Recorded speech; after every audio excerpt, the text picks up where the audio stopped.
Hello viewers and subscribers, আসসালামু আলাইকুম। সবাই নিশ্চয়ই অনেক ভালো আছেন। আজকে ছুটির দিন, রবিবার।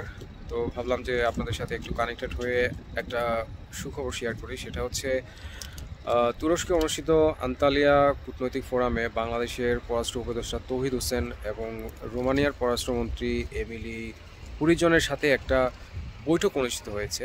তো সেই বৈঠকে দুই দেশের পররাষ্ট্র পর্যায়ের সর্বোচ্চ লেভেলের কর্মকর্তা একমত হয়েছেন যে বাংলাদেশি যারা ভিসা প্রত্যাশী আছেন রোমানিয়ার, তাদের জন্য বাংলাদেশে বিকল্প ব্যবস্থাপনায় ভিসা প্রদান কার্যক্রম অচিরেই শুরু করতে যাচ্ছেন।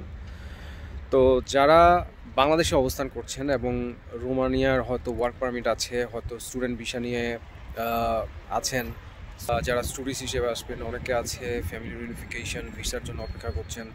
তো তাদের জন্য অনেক বড় একটা গুড নিউজ এটা। তো এই বিষয়ে এখনও দিনক্ষণ চূড়ান্ত হয়নি। তো দিনক্ষণ চূড়ান্ত হলে আমি আমার এই ভিডিও ব্লগের মাধ্যমে চেষ্টা করব আপনাদেরকে সেটা জানিয়ে দেওয়ার জন্য। আর ইনশাল্লাহ আমার এই চ্যানেলে সমস্ত প্রকার ইনফরমেশন আপনারা পাবেন, রোমানিয়ার ওয়ার্ক পারমিট থেকে শুরু করে স্টুডেন্ট ভিসা, ফ্যামিলি রিউনিফিকেশন, আর কী কী মাধ্যমে রোমানিয়াতে আপনারা আসতে পারবেন, সমস্ত ইনফরমেশন আমি এক এক করে আপনাদের সবাইকে দিয়ে দিব। চেষ্টা করব একদম সঠিক ইনফরমেশন আপনাদেরকে দেওয়ার জন্য।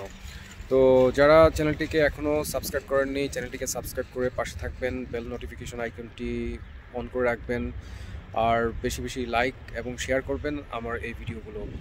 অনেক ধন্যবাদ আপনাদেরকে পাশে থাকার জন্য। আল্লাহ হাফেজ।